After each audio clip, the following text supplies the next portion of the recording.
Dhaggeeffattootteen oduutiin jalqabaanii mariin mootummaa Itoophiyaa fi finciltoota Tigraay jidduu taasifamu itti fufee jira jetti taantuun UN Secretary General Amina Mohammed. Dhiyeenya kana naannolee waraanii keessa geggeeffame Tigraay, Amaaraa fi Affaar daawwatanii akkuma deebi'an Finfinneetti ibsa kennaniin aangawoonni mootummaa federaalaa fi TPLF waliin dubbachuu himte Aminaan.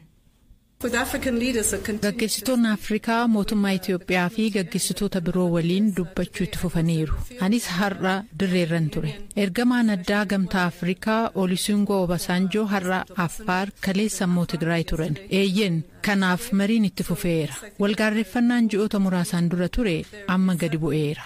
Amma dhugaadhuma sadarkaa fooyya'aarra jirra. Dhimma marii biyyoolessaa fi nagaa buusuu irratti waliin dubbachuun cimee itti fufee jira. And the way to peace.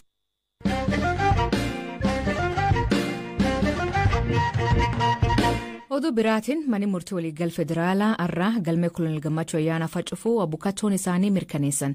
Asiin dura manni murtii olaanaa federaalaa bilis jedhe gadhiisee adoo gad hin dhiifamiin haaf amma immoo qaamisi dhimbeenuu jechuun adoo gad hin dhiifamiin galmeen isa cufama. Kun waan takka hin dhaga'im ka jedhu abukattoon isaanii keessa tokko ta'e obbo Tuulii Baay'isaa oolmaarraa akkanaan hima. Manni murtii warra seeraan isaanii dheeraa tarkaanfii fudhatee jalallee gallachiisoo osoo qabu sana osoo hin godhin galmee cufee jira falmii itti fufuu hin dandeenye qofa. Abbaan alangaa immoo maaliif akka isaan hidhaman qoratee gabaasa naafaa dhiyeessuu jira. Abbaan alangaa ofii isaatii hidhee jira. Namuma hidheen qoradhu naa dhiyeessu jechuun waan bu'aa qabu miti haa ta'u garuu galmee cufamee jira. Jarri hin gallachiifamne manuma hidhaa deebi'an jechuudha nama sadiidha. Namoonni hedduun gara miidiyaa hawaasaa kan irratti suura isaa maxxansanii Koloneel Gammachuun gadhiifamee jedhanii kun sobaa jechuu. Kijiba waan akkasii dadhabne namni mana murtii dhufee ilaaluun sodaata. Oduu lafa uummanni kun fuudhee gadi wanti kana barreessuun galuu dide. Hin kijibanii. Ganaa ofii keenya achi oollee baanee maaltu dhalate jennee deemnee mana gaafannee mallee Koloneel Gammachuu daqiiqaa 30 dura ilaallee jira. Mana ilaala jira wanta akkasii illee. Mani murtii akkamiinree galmee isa cufka'is gad hin dhiisin? Dogoggoraan jedhee bari manni murtii galmee cufuun akka keenyatti nuti fudhanne sana ittiin dolle fufanii jiranii yeroo yaa'udhaan nyaan jedhe maal gootaan itti waan nama himuufillee nama hubachiisuufillee nama. Kun beekamaa asiin dura mani murtii takka galmee cufe kan namni kuniin bilis ta'ee gad hin dhiifamin. Takkumayyuu ani waggaa 20 hojjedheera ogummaa seeraatiin takka abbaa seeraa takka bukaatoo ta'ee takka barsiisaa ta'ee illee mudatee dargaggooti jedhillee kana siin eeyyamamaa. Ammoo maal jettanii guyyaadhaan waan haaraa barachuu jira. Amma akka bukaatoo isaanii maal ta'uuf deemtan tarkaanfiin itti aanu maali? Akki eegnetti manni murtii godhe gargar waan ta'eef mee boordeemnee maamiltoota keenya wajjin dargaggoonnee liyyannaa yookaan immoo adeemsa biraa deemnaa kan jedhu mari'achaa jiru. Manni murtii eenyutu akka isidhe hin beennuu jedhanii kunin waan jiramoo? Waan abbaa hin beennuu manni murtii mootummaatiidha jechuun dandeessu jedhan ofii masaaniiti garuu kan hidhe mootummaadha. Kana qulqulleessu silaa gahee mana murtii ture. Abbaan alangaa warra Oromiyaatiidha jedha garuu immoo qabatamaan kan hidhee jiru immoo poolisii federaalaa. Am galmeen cufam ka isaa qof moo ka Abdii Raggaasaa faalleen kanu? Waan Abdii Raggaasaa bilisa ta'ee ta'a barigeetti bo'annoo kan ta'a deemsa iyyuu hin qabu inni erga bilisa jedhamee. Ayyoo ulfaadhu obbo Tuulii. Ayyaa ta'e nagaan.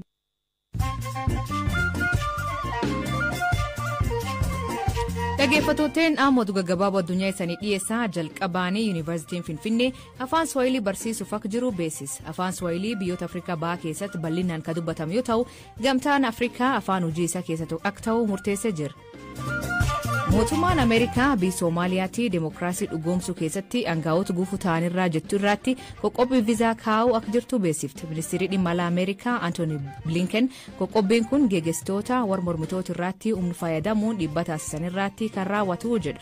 Soomaaliyaatti filannoon yeroo itti geggeeffamuu qabu erga dabree waggaan caalee jira. Badhaasa Noobeelii nagaa kan injifatte Malaala Yusufzaayin baratoota Indiyaa hijaaba uffatanii daree galuun mirkeen jedhanii falman akka deeggartuu himte. Baratoonni kunneen torbaanotaaf falmiitti kan jiran yoo ta'u hijaabaaf jecha kooleejii irraa dhorkamuun isaanii waan nama naasisuu jetti Malaalaan. Waldhabdeen uumam kanaanii kutaa bulchiinsaa keessatti babal'achuun walitti bu'iinsi amantaa uumamee jira. Kan irra kan ka'e manneen barnootaa guyyoota 3 cufamanii jiran. Koolombiyaatti roob cimaan booda sigig lafa uumameen yoo xiqqaate namoonni 11 lubbuu dhabuu himan. Balaa uumam kanaanii manneen jireenyaa hedduun barbadaanii namoonni 35 ammoo miidhamanii wallaansa argachaa jiran. Lakkoofsi namoota du'anii dabalaa deemuu danda'a yaaddoo jedhu jira.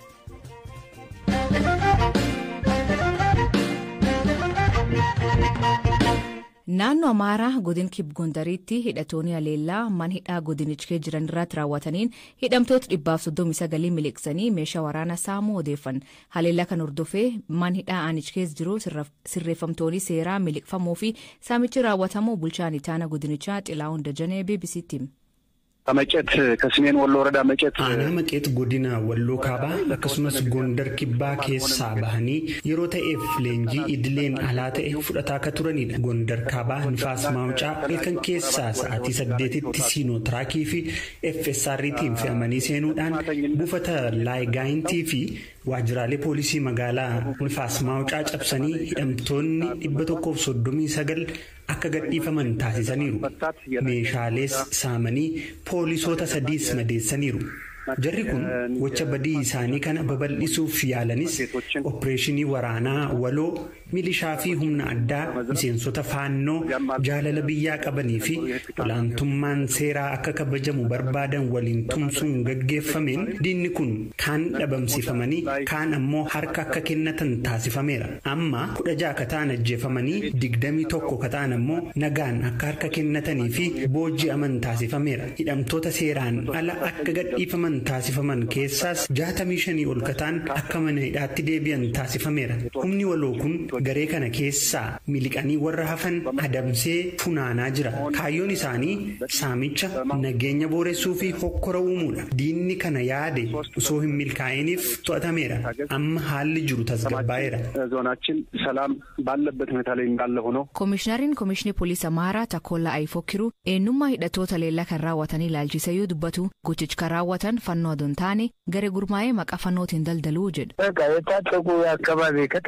Dargaggoonni hidhatan bakkeewwan garaagaraa akka Walloo Kibbaa, Laallibalaa, Laastaa akkasumas Gondor Kibbaa keessaa babbahan faannoodha jedhan kana raawwataniiru. Wanti ta'e garuu faannoo kan bakka bu'u miti. Mana hidhaa irratti dhukaasa wal irratti banuun hidhamtoonni akka bahan taasisaniiru. Lammaffaa immoo buufataawwan milishaa fi poolisiitti seenuun kuusaa meeshaaleetti cabsuun saamaniiru. Warri kana raawwatan kun faannoo osoo hin taane nuti faannoodha warra jedhanidha. እነኚህ ፋኖ ሳይሆኑ ፋኖ ነን የሚሉ ናቸው።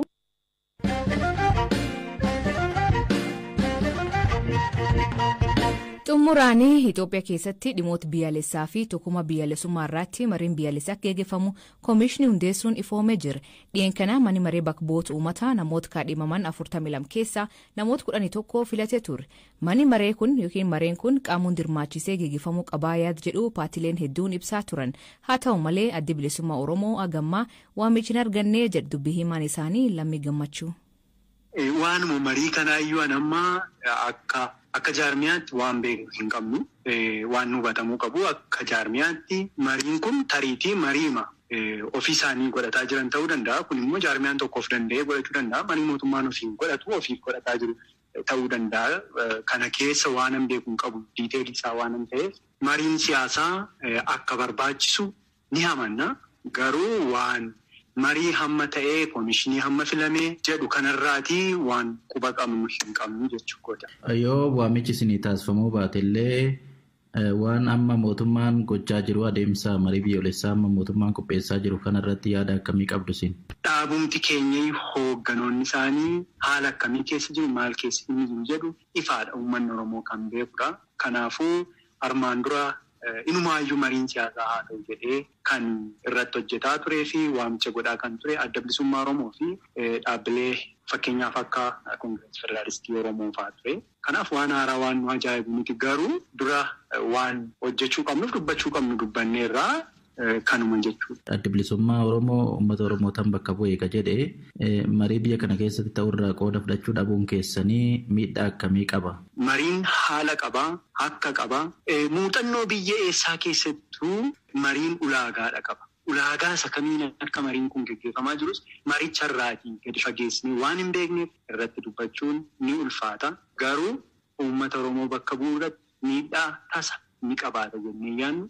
Maaliif waan inni amma miidhamaa jiru kanaan olitti waan uummata Oromootti dhufuun jiru kan kaleessaa sanarraa waan addaa waan ammatti amma hin jiruuti beela uumamaa namtolchee ta'e jedhamee immoo uummata Oromoo beelessuu irratti uummata Oromoo immoo akka baalaa harcaasaadha jira sirni kun akka baalaa guyyuu uummanni Oromoo abbootiin duudhaa fi eenyummaa Oromoo qabatanii ta'an fakkeenyaaf abbootiin gadaa karrayyuu dabalatee bakkoota adda addaatti uummata Oromoo dhumaati jira. Uummata nuti anarra kun anii kun qabsaanan qabsaa'aaf jedhullee dabalatee uummanni Oromoo akka baalaatti guyyuu harca'aa jira. Kanaafuu addatti waan haaraa dabalu waan qabu natti fakkaatu. Tole galatoom.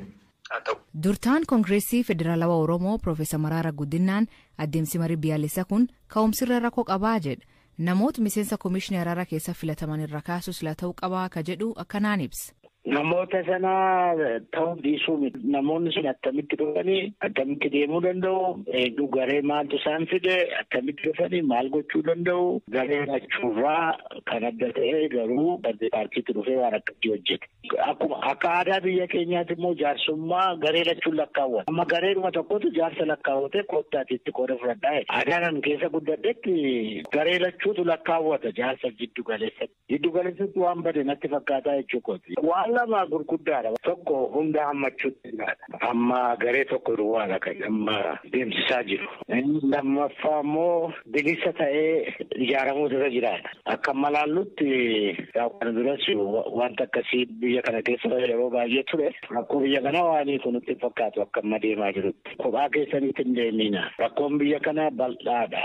Isa jedhu lafa keenya gaafannee ammoo natti nun deebifne. Rakkoo biyya kanaa warri qeesii fi warri sheekii warri jaarsolii biyyaasii warri abbaan gadaa jedhamanii warri beekaa biyya kanaa jedhamanii warri faranjii dadhabeetu ta'aa jira galee rakkichi rakkoo guddaa rakkoo bal'aadha. Rakkoo waggaa 50 wajjin deemaa turedha. Oosa duriilleetiif hin furamuu jechaa jira. Furamuu waan utuma lafaayyuu kaane badeesiin jechaa jira. Nuti waan karaa kana waan jedhu isuma dur qabannee deemne wanti kun hunda hammachuutu irra jira.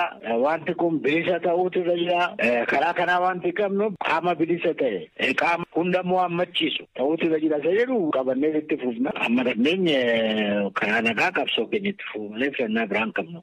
Amma jiru kanatti waan fudhannu hin qabnu. Barreessinee muummicha ministeeraa waajjira isaattis galchineerra paarlaamaa biyya kanaattis galchineerra karaa nama deemamaa jiru hin baasu. Hunda sammachaa hin jiru. Garee bilisa ta'es miti. Karaa kanatti deemuun rakkoo biyya kanaa hiikuu hin danda'u. Isa jedhu barreessinee lafa keenya galchineerra eeggachaa jirra. Gaafa nuu deebi'ee yookiin immoo nuu deebisuu dhiisanii gaafa gar tokkotti deemanii ilaallee waan gochuu dandeenyu irratti mari'anna. Ammaaf garuu wanti rakkoo biyya kanaa hiiku dhufaa jira, lafaa ka'aa jira, ijaaramaa jira waan jedhu hin qabnu nuti. Biraatiin Senegaal taphatoota waancaa Afrikaa biisaniif argamsiisaniif mataatti doolaa Ameerikaa 87 fi laf kenniteef lafti ka kennamee fi magaal guddoo biyyattii Dakarii fi dhaattuu magaalichaa. Dhageeffatooteen sagantaan irraa ganumaa nu waliin turuu keessaniif ulfaadha isaniin jenna.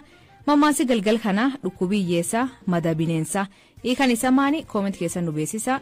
Sagantaa kan qophees Biraanuu Gammachuu gam teknikaatiin Deevis Masaaruu keessaniif dhiyees an asli galgalooti dhagborisaatti akkana nagawa akee bulaa oraa bulaa deebana hangafamaa dhan bulaa.